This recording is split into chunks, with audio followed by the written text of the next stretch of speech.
Alright, thanks for watching this video on the mobile application LandGlide that can be used to pinpoint and identify the owners of pieces of property throughout town.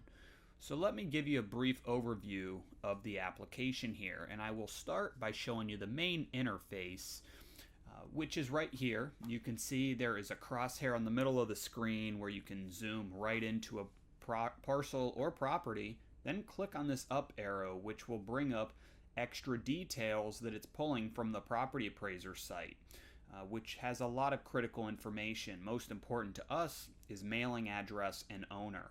So if you use the hamburger in the upper left corner there, you can see there's a slide out with different options such as saved locations.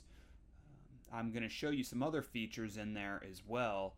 And the nice thing is this is a very basic and simple application. You get the owner's contact information and property details, and outside of that you can drop pins on properties, which I am showing you right here. When I do that, it pins the property with some information, in which then you can click on it, add some notes, add those notes, and then hit confirm, and it'll attach it to that pinned property and save it to that.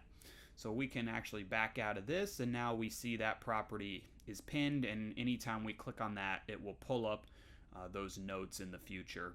I have just taken a screenshot of that because I like to take screenshots of my properties. That way I have records that I can upload into another folder. But as you'll see, and I don't have it on this app, or this video I should say, but there is a way that you can look at your saved properties, and then actually in the upper right hand corner there is a download icon that you can click and export to an Excel file. So that is awesome. What I'm showing you right now is how simple and quickly you can just drag around on the map and have owner information quickly show up right on the map. So you can see all these numbers that are over top of the outline boxes are the actual property number address, which you can change that in the options. You could have it show the owner's name. You could have it show the address. You can have it show the number part of the address. So what I'm going to show you right now is just how quickly you can drag this on top of a property, pull the slide out over, drop a pin, move on to the next record. And that is how quick and robust this app is, and that is why I like it so much.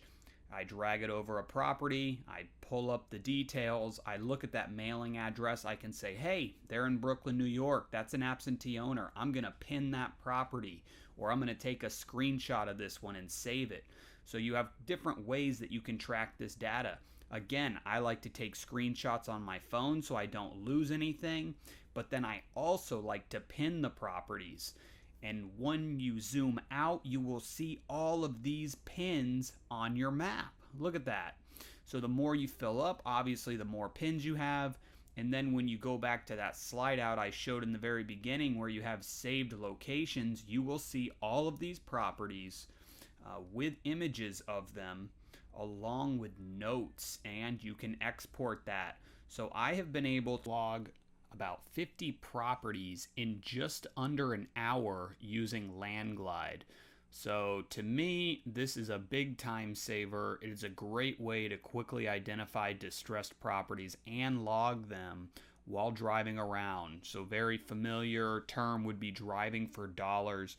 There are other applications out there, but for myself, I will be using LandGlide going forward to identify and log most of my properties, especially when I see I can export to an Excel sheet that has all the data immediately available to me. I hope this was informative. I hope you guys got something out of this and learned something about LandGlide. It is a very basic application with good features. It's simple, and it does not have constant updates where there could be issues that cause this app to work or not work at a moment's notice when you might need it most. The only challenge you could run into would be having other driving for dollars team members that work with you get their properties sent over. So that is the only thing that I can see being a challenge on this application going forward. If you got something out of this video, please give me a subscribe, hit that thumbs up button, and make sure you share. Thank you.